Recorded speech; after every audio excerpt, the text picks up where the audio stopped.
Greetings everyone, Core here. In case you couldn't tell, new webcam. now, we're, now we're going to be recording in 1080p. Before it was 710, 720, because of my little cheapy webcam that I had, which I still have, and I'm still going to use for my unboxing videos, because I'm going to have two shots. One of me opening them up, showing you off, with autofocus and everything, so it's going to look nice. And of course, one showing off my desk where I'll have all the figures and everything laying down so you could keep an eye on them and see what total is in the box. Um, Someone had mentioned maybe I should try two cameras, and I thought it was a good idea. It's just at the time I didn't have the funds, I didn't have um, I just didn't know how I was going to do it for exactly. So that's what's going to happen coming up, which I should have an unboxing probably in about 2 weeks, I believe, which will be the Marvel Collector Corps Spider-Man. But that's just a quick update of what's going on, because you're going to notice my new webcam and a little bit better lighting, hopefully, overall. So, besides that, let's get down to the movie review and want to go see The Mummy, which is the kickoff point for the new Universal Studios, Universal, I guess you call them studios, right? Dark Universe, which is similar to the Marvel MCU and the DC Extended Universe. So it is a big plan that they do have, and I'm not sure exactly what's the payoff. Because yeah, Marvel has, they have 5 or 6 movies leading up to Avengers movie, and then they have a big baddie, and DC is kind of doing the same thing, but they're right now a few less movies in between before they do Justice League, because they only have right now the Batman Superman. Oh no, it's Man of Steel, Batman Superman, Wonder Woman, and then straight into Justice League movie. Granted, of course, all of them have had introductions of most of the heroes. So this one is interesting to say because they are probably the first to get their own intro little cinematic thing, which is, if you know Universal, they have the little globe that turns around and has Universal on it. Sometimes they'll do different things with the movie that's showing right after. Like Underworld, I believe they had it black and white, a little rainy. There was one that was red. I'm sure it was a Mars movie. I can't remember which one exactly, but they do different things depending on what the movie is. They'll change it up a little bit here and there. But this one has something for the Dark Universe, which I'm sure they'll have in all their movies that fall under this series, this universe.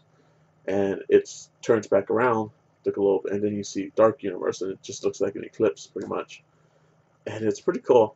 It's pretty ballsy, I'll say for sure, to make this title sequence before they've actually made a second movie in the universe.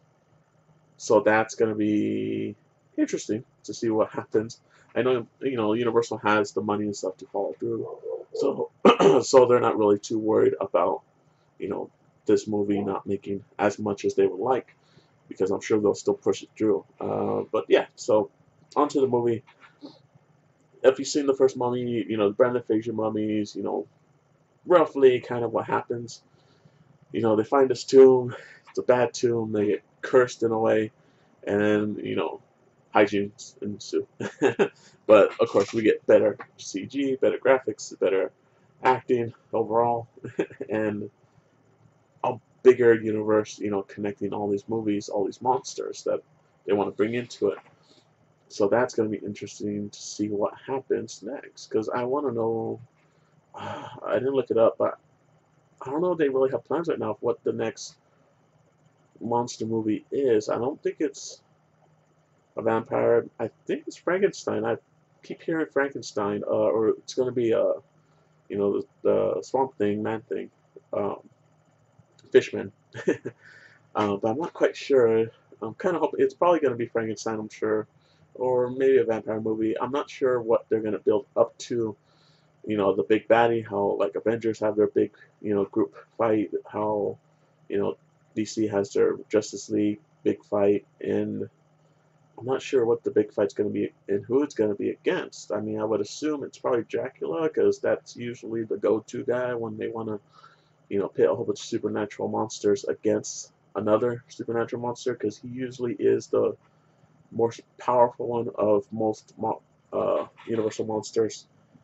Um, I can't really see Frankenstein. I can't really see Swamp Thing. I can't really see Wolf. I mean, I guess Wolfman could if he has like an army of Wolfmen. Um, they do in this movie. They do introduce uh, Dr. Jekyll and Mr. Hyde. They have a couple props and different things in their like museum that has foreshadowings for movies to come. So it's interesting to see what's going to be coming up next. I'm very intrigued, and I'll definitely want to see those movies when they do come out. But as far as this one, The Mummy, it does a very good job. There's actually a lot of good scenes in it, a lot of scenes that change a lot of movie tropes as far as usually, if this guy gets this, or, the good guy always overcomes, he always finds a way to fight back. And there's a few good scenes where it's just like, nope. And it's just interesting to see how, this balancing act that they do, because yeah, they have to win, but then of course they do something that happens and it just, you know, deflates their, whatever they're trying to do. And it's very intriguing to say, uh, seeing, these things that we get used to. It's like, oh, he's gonna, do this crazy thing. And it's like, nope, he didn't do that. Okay, he's gonna figure out, and it's like, nope, he didn't do that. And it's like, okay, now this, nope, that didn't happen. It's pretty cool. I gotta say, it's a good change, um, from like I said, from other monster movies. This whole, uh, you know, this whole it's such a monster movie trope. It's yeah, but it's such funny. It's so funny just seeing it in this movie, and the movie kind of acknowledges it in a little sense. They kind of go really cheesy on some of the lines, and it's like, okay, yeah, yeah, yeah, it's gonna happen. It's like, nope, didn't happen. And I think Tom Cruise does a really great job being the main male lead in this movie. I wish I really knew the actress's name for that plays the mummy in this one. She does a pretty good job. I do like the look and everything, and it's really the way the computer graphics and everything have really come a long way from the Brandon Fraser mummy. They look real. There's only like maybe one or two scenes where I was like, yeah, that's a little too CG.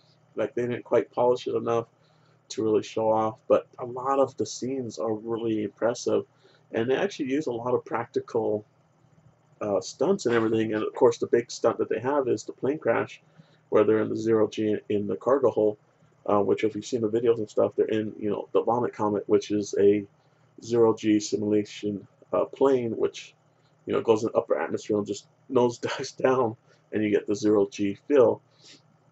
And they shot a lot of that in there for the one big scene. And you've probably seen the scene. It's in the trailers, of course. But yeah, it's really cool to see, and it's really cool also to see like all the monster props and everything because they do have like a. It reminds me of the Bureau from Hellboy, the what was it, BPBPD or something like that. But yeah, his the pretty much the guys that took him in and took care of him, and he they help him fight these monsters and stuff. It felt a lot like it, and I kind of want to cross over. I want Hellboy to fight Swamp Thing. I want Hellboy to fight the Wolfman. I want Hellboy to fight Dr. Jekyll, Mr. Hyde, Frankenstein, Dracula, the Mummy. It opens itself up so much to have a crossover for that, especially since they're thinking about rebooting Hellboy, and it's just it's really cool. I can't wait to see more of these, and it's just really neat. I don't want to spoil too much because there are some really interesting things that happen in this movie, and it is, like I said, it's different than most monster movies, and it's almost like Cabin in the Woods. If you saw that movie, it changes that genre, and this one changes it enough, but still keeps it in there, and it makes it fresh again, which is pretty hilarious because they're talking about a mummy who's been wrapped up for 5,000 years. But nonetheless, it is a nice, refreshing restart for monster movies. And everything works very well. Definitely worth the money if you're interested in seeing it. There are a few jump scares, so do prepare for that. Like I said, it does break a few tropes, so you'll definitely find a few giggles and laughs if you've seen any other monster movie before. And it is very quickly paced, but not too fast where you get lost in a lot of stuff. It has a very nice, brisk pace. And I was surprised how fast. It's just over 2 hours, I believe, and it went by really fast. I enjoyed every second of it, and I highly recommend it. And if you guys have any questions, go ahead and leave a comment, subscribe, do whatever you want. I don't care. I do this for fun. But until next time, guys, we are going to see Cars 3 next week, and let's see if Lightning still has it. If Lightning could strike 3 times. Probably not, but probably it will. It's Pixar after all. But until next time, guys, later.